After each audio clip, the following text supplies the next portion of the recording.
Are you ready to try a new varietal? Well, on today's episode, we're going to be talking about a wine that really isn't all that new, but it's taking on a life of its own here in Canada.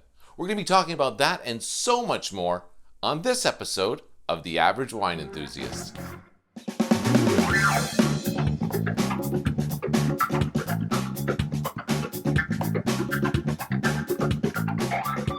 Hi there, everybody. My name's Mike LaPlante, and I'm the Average Wine Enthusiast.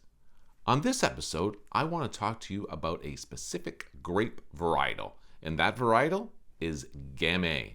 Now, I'm sure many of you out there have heard of Gamay, and I'm sure that some of you out there haven't heard of Gamay, and you may have tried one in the past, but I would like to talk in depth about this awesome grape varietal. And why is it that we want to introduce some people to new grape varietals? Well, it's because I find that if you are willing to try a new varietal with a little bit of education behind it, you're more likely to try other wines as well. And that way you develop your palate and you embrace more wines out there, and your wine journey is fuller because of it. So what about Gamay? Well, it started in Beaujolais, the wine region known as Beaujolais. And where's Beaujolais? It's in the Burgundy wine region. It's like a sub-region of it. Up in the northern part of Burgundy, that's where you get your Pinot Noirs and your Chardonnays. Well, in the southern part, just northwest of Lyon, you find the Beaujolais wine region. I mentioned Pinot Noir. Gamay actually is the child of Pinot Noir and another grape called Gouais Blanc. The word Gouais is Gouais. That's 4 vowels in a row. Crazy. Anyway, so this is like an ancient grape, I guess, this Gouais Blanc or Gouais Blanc. It's got the AIS on the end, and so does Beaujolais. So Gouais Blanc, that's how we're going to pronounce it. So Pinot Noir and Gouais Blanc make up Gamay. So this grape is grown in France solely in the Beaujolais wine region. Not only that, but for the most part, Beaujolais wine is made up of specifically Gamay, whereas in other parts of France, let's say Burgundy, Pinot is blended with other grapes, Chardonnay blended with other grapes, but it belongs to the Burgundy wine region. We have Bordeaux with its Cabernet Franc and its Merlots and its Cabernet Sauvignons. So the place represents the wine, which is usually a blend of other wines that they perfected, and it belongs to this one place.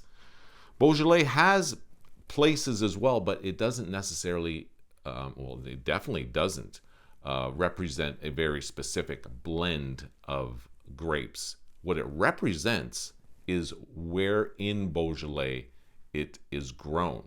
And Gamay is one of those grapes that really takes on the characteristics of the soil that it's growing in.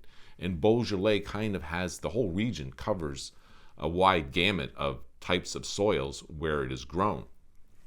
In the southern part of Beaujolais is like a sandy loam where the water will stick around the roots of the vines, whereas in the northern part, where it's rockier and closer to the Pinot Noir and Chardonnay grapes, the grapes have a harder time getting the nutrients it needs. And as we all know, the hardier a grapevine is, usually the better the wine is.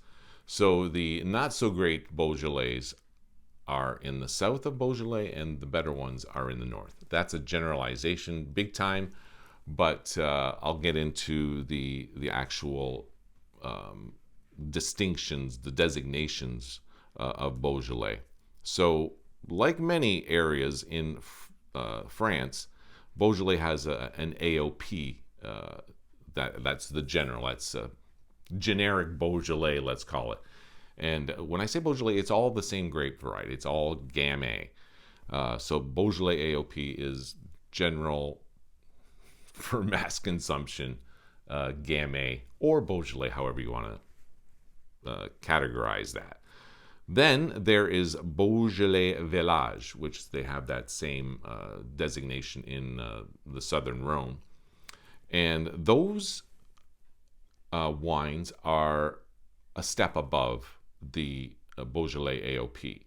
And the villages, which are really spread out through the whole of Beaujolais, even in the southern part, and there is 38 of them. 38 villages have a designation for Beaujolais. And then above the villages is the crus, and there are 10 Beaujolais crus, and those are all in the north end of the Beaujolais region, all growing in rocky soils. And that's the good stuff. We'll say that. So that's the Gamay that's growing in the rock. So as you can tell, Gamay grows in many different growing conditions.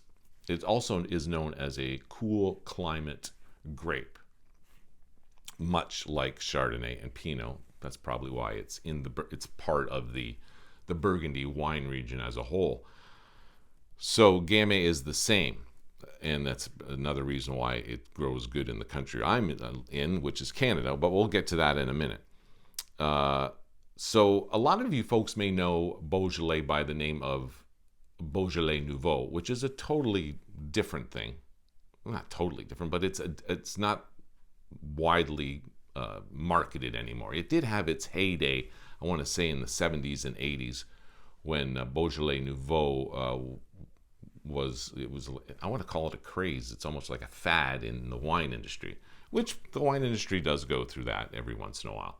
And what Beaujolais Nouveau, from what I understand, how it started, was it was a way for the wineries to reward the workers in the fields and in the winery right away. So they would pick the grapes, throw them in vats, and big vats, so that the juice would get formed right away at the bottom of these vats just by the sheer weight of it. And then the naturally occurring yeast on the grapes would start the fermentation process, and obviously it just gets a ball rolling. If you ever watched any video of wine fermenting, it just continues on and on. So within a couple weeks, you have some alcohol from your wine, and then I think they would let it sit for a specific period of time, and then they would release it. So it's brand new wine, basically. And some people thought it was a different drinking experience. I'm sure that's one thing about it. And there was a craze about it, so that, of course, the French government had to have a designation how soon you could release your Beaujolais for it to be actually, Beaujolais Nouveau for real.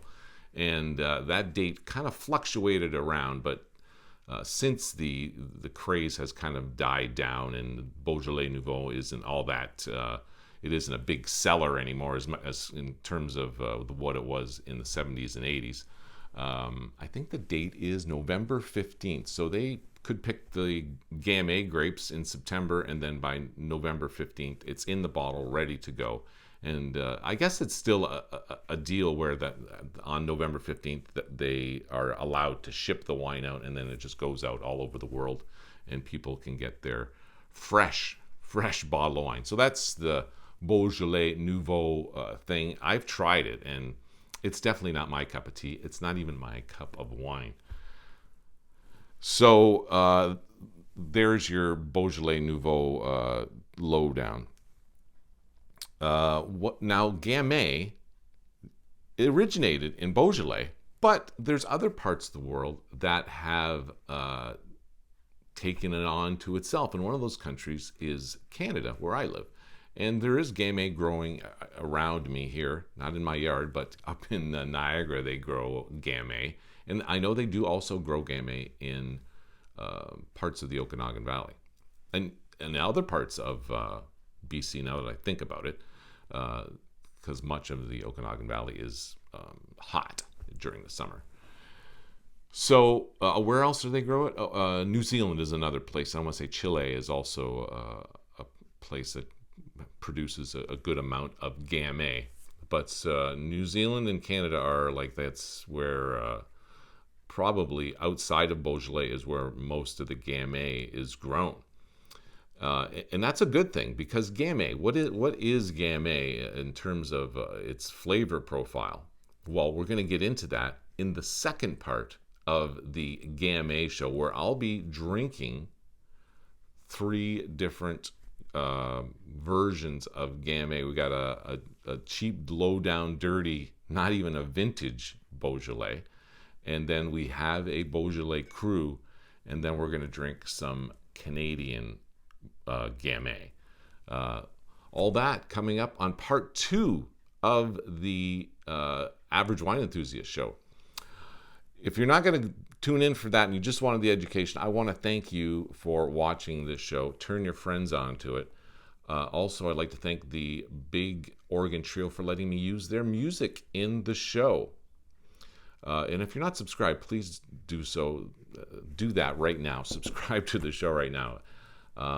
But hopefully you'll be joining me for the Gamay tasting in part 2 of the Average Wine Enthusiast Gamay Extravaganza. Until next time, folks, thanks a lot for watching. My name's Mike LaPlante, and I'm the Average Wine Enthusiast. Salute!